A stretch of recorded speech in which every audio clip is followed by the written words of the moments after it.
exposed Guwahati. हिम्मत करो अपनी सरकार से सवाल करने की। 10 मई की शाम को इंडिया पाकिस्तान युद्ध में सीज फायर हो जाता है। स्पॉन्सर किया है, उसकी हरकतें अचानक से बंद हो जाएं, क्या ये एक्सपेक्ट किया जा सकता है? सवाल करो कि इन आतंकवादी संगठनों को पाकिस्तान की मिलिट्री इतना सपोर्ट क्यों करती? इस पर एशली टेलिस ने एक आर्टिकल लिखा है कार्नेजी एंडाउटमेंट फॉर पीस के लिए। इसके रिस्पॉन्स में इंडिया ने लॉन्च किया था ऑपरेशन सिंध। सवाल करो अपनी सियासत से, पाकिस्तान एक आतंकी देश क्यों बन रहा है?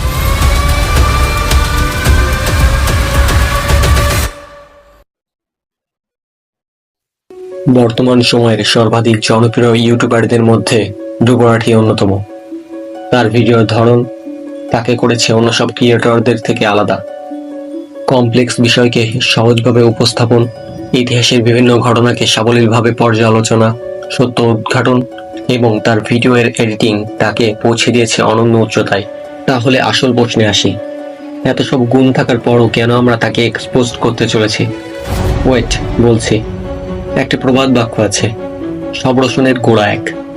গুওয়াহাটি মূলত একজন ভারত বংশোদ্ভূত ইউটিউবার। সে এখন জার্মানিতে স্থায়ীভাবে বসবাস করেছে। সেখান থেকে সে ভিডিওগুলো মেক করে। का स्टूडियो सेटअप, 2 लाइटें लगी हैं, एक ग्रीन चादर लटक रही है। আমরা প্রায় দেখেছি ভারতীয় হওয়া সত্ত্বেও সে বিজেপি মোদী সরকারের নানাবিধ দুর্নীতির বিরুদ্ধে সোচ্চার হয়েছেন, সত্য ঘটনা উদ্ঘাটন করেছেন।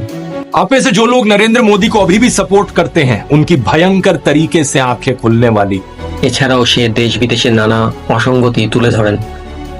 टूनेशिया के देश में एक ऐसी घटना होती है जो पूरे मिडिल ईस्ट के रीजन को हमेशा के लिए बदल कर रख देती।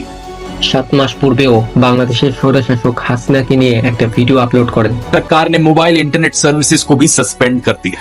মুক্তিযোদ্ধাদের নাতিপুতিরাও পাবে না, তাহলে কি রাজাকারের নাতিপুতিরা পাবে? ভিডিওতে সে বলেন,